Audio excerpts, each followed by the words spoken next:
"Brat, you dare hurt my wife. You're definitely dead now." The man's face was somewhat twisted under the reflection of the bone sword in his hand. He quickly threw away the crossbow in his other hand. He then took out a red pill and shoved it into his mouth. Obviously, that logic-defying attack wasn't something that he could easily perform. Seeing that, Lu Ming screamed, "Projectile incoming!" He then threw a white blob toward the still twitching woman on the ground while he leaped back and scrambled into the jungle beside him. Seeing this, the man paused before he flew into a fit of rage. He couldn't leave the woman on the ground alone and thus had to shift sideways to use the bone sword to stab into the air in front, the incoming projectile. With a hong, the white blob was hit by something invisible in midair and exploded. A globe of gray-white powder spread out and covered everything within a few meters. Seeing this, the blue-robed man became cautious and didn't dare let the powder touch him. He quickly held the bone sword in front of his chest while he pushed his other hand lightly away from him as he spoke two words, "Elemental Wall." With the words, the bone sword let out a faint light as an invisible airwave came from it and pushed away the surrounding powder. The man quickly knelt down and ran his finger across the powder-covered floor. He smelled what was on his finger and immediately stood up in a fit of rage. "It's only common flour. Brat, I will cut you into 1,000 pieces." The blue-robed man cursed a few more times before he ran over to check on the ugly woman. The woman was tightly holding onto her neck with both hands. Her breath had already slowed down, becoming indiscernible. There was no hope for her to recover. "Darling, rest easy. I'm going to kill that brat and have him accompany you to the afterlife." The blue-robed man grit his teeth as he spoke. He then, once more, tightened his grip on the bone sword and stood up. He then yelled "Lighten" and ran in the direction that the young man ran off in. His movements changed and became much faster than before. He seemed just like a ghost flashing through a field, although his body did not have much Yuan Li. He was drawing support from the red pill that he had ingested earlier, allowing him to use 4 or 5 more spells for another quarter of an hour. This was more than enough to chase down and kill any normal person. Lu Ming was violently running through the jungle, while his legs started feeling heavier and heavier. At the same, his chest was burning as the violent activity made blood flow profusely from his wound. The shoulder wound from before had completely reopened, leaving half of his body numb. Lu Ming had no intention of stopping to bind his wounds and kept running in a single direction. Suddenly, his eyes lit up as the dense shrubbery was replaced by a large field. At the end of the field was a huge river which roared with water flowing through. Seeing the river, Lu Ming felt a sense of happiness, but suddenly his eyes darkened. He stumbled and almost fell down. With a sense of urgency, he quickly bit his tongue, causing a hint of blood to fill his mouth. Only then was he able to regain his senses and stop the fall. However, at that moment, the bitter voice of the blue-robed man came from the forest behind him. "Brat, where do you think you're going?" Right when the voice died down, the blue-robed man came out from behind a tree and quickly ran toward Lu Ming. Looking back, Lu Ming could see how fast the blue-robed man was moving and quickly threw his silver blade backward while he sprinted toward the river.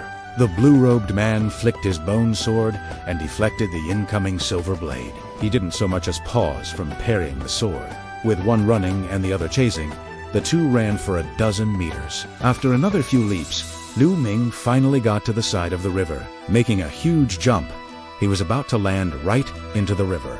The blue-robed man had only a few meters left before he would catch up to Lu Ming when he noticed his actions. He knew that he wouldn't make it before Lu Ming sank into the river. Thus, he used all of his Yuan Li and pushed it all into his bone sword.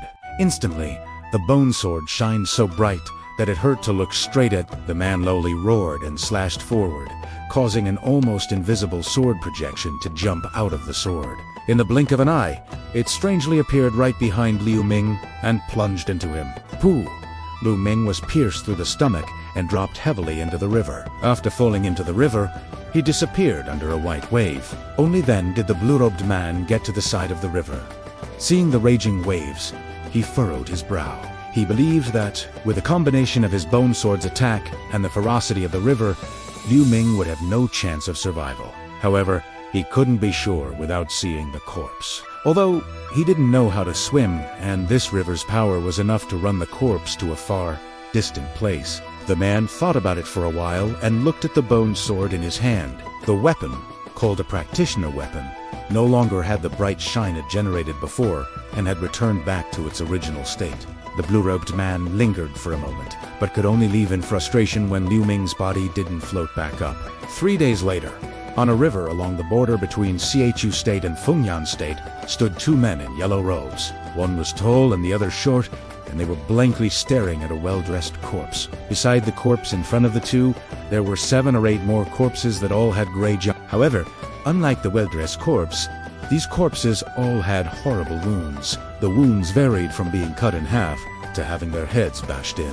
What do we do? Since young master died so easily, what do we say to our clan head?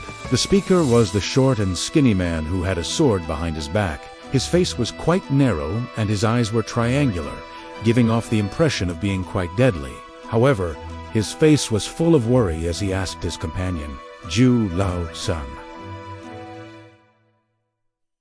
If you ask me, who do I ask? Who knew that this young master was so stupid to actually let a thief get close to him and cut his throat when he's a beginning practitioner? Even though we have quite a few spirit medicines that the clan head gave us, even with them, he still wouldn't have a chance of surviving. The tall companion with a square face said his face was full of frustration.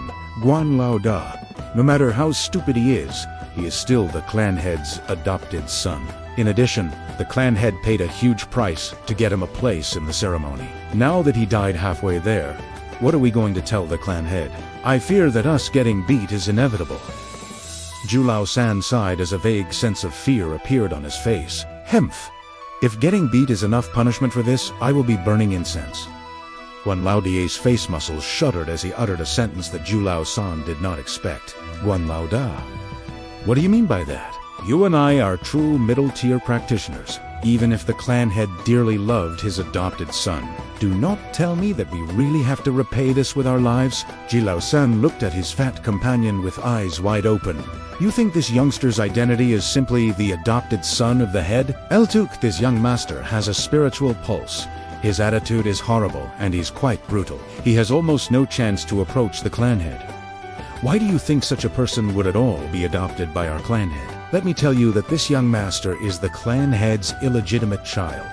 Born from a mistress, the adopted son is just an excuse for this kid to become the clan head's son. Guan Lao Da sneered as Zhu Lao-san stared dumbstruck at him. What?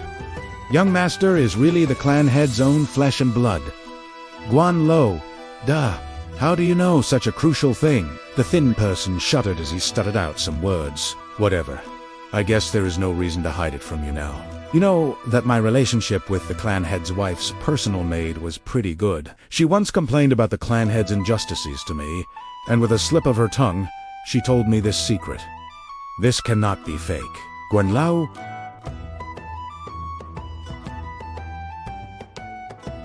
sighed. So it is like that.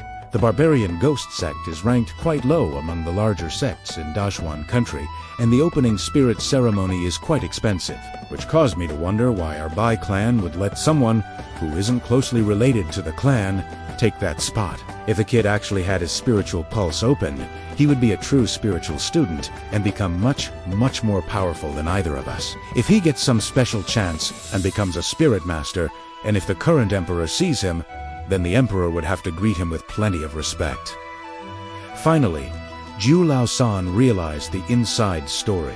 It is not easy to become a spiritual student. Not only do you have to have a spiritual pulse, you cannot be older than 15 when you participate in the opening spirit ceremony. Every year, only a handful of participants pass the ceremony, and a majority of them die during the ceremony.